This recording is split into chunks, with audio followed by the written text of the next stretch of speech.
নমস্কার বন্ধুরা, সকলকে স্বাগত জানাচ্ছি। আশা করছি সবাই ভালো আছেন। আজকে আমি একদমই সাধারণভাবে সবজি দিয়ে পাতলা মাছের ঝোলের রেসিপি শেয়ার করছি।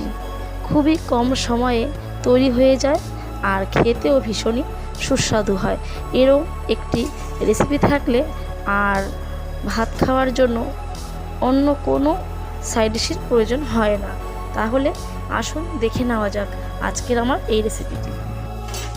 মাছের ঝোল বানাবার জন্য এখানে আমি 6 পিস মাছ নিয়েছি। আর মাছটাকে ভালো করে বাজার থেকে কেটে নিয়ে এসেছে।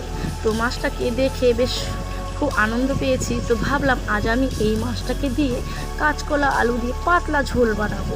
তো মাছটাকে ভালো করে ধুয়ে পরিষ্কার করে নুন হলুদ মাখিয়ে নিলাম।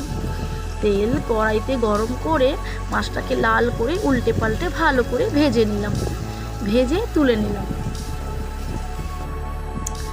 দেখো ভালো করে মাছটাকে ভেজে নিলাম। তারপরে ওই তেলের মধ্যে দিয়ে দিলাম ফোড়নে রাঁধুনি। তারপরে কাঁচকলা আলুটা আমি ভালো করে ওই তেলে ফোড়নের মধ্যে দিয়ে একদম নেড়ে চেড়ে ভালো করে ভেজে নেব।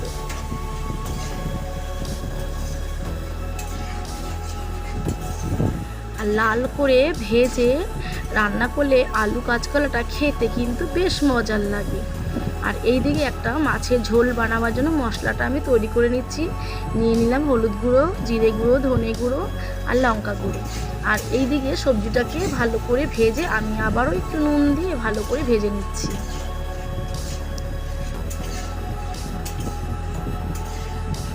আর মাছের সবজিটা সুন্দর করে বেশ এই রকম করে ভেজে নিলে খেতে কিন্তু বেশ লাগে।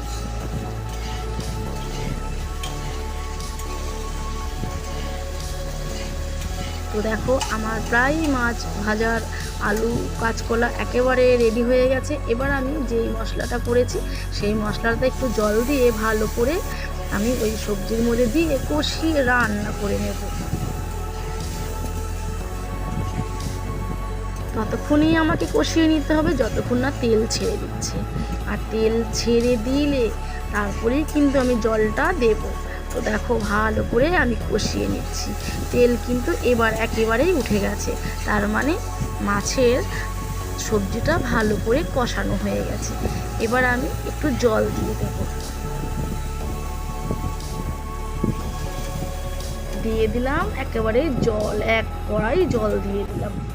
দিয়ে ভালো করে একটু ফুটতে দেব।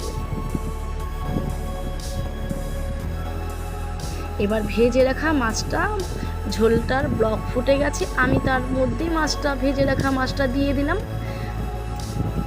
আর দিয়ে খুন্তি দিয়ে মাছগুলোকে ঝোলের ভিতরে ডুবিয়ে ডুবিয়ে একেবারে ঢুকিয়ে দিয়েছি। তারপরে ঝোলটাকে আমি আবারও ফুটতে দিয়েছি। এইভাবে তোমরা বন্ধুরা একবার বাড়িতে ট্রাই করে দেখবে, একেবারে দুর্দান্ত লাগে, ফাটাফাটি। গরম গরম ভাতের সাথে আর কিছুই লাগে না। তো বন্ধুরা তোমরা আমার এই ভিডিওটা কে কোথার থেকে দেখছো অবশ্যই কমেন্টস করে জানিও, তবেই তো তোমাদেরকে আমি ধন্যবাদ জানাতে পারবো। আর হ্যাঁ, ভালো লাগলে লাইক শেয়ার কমেন্টস করে দিও। টাটা।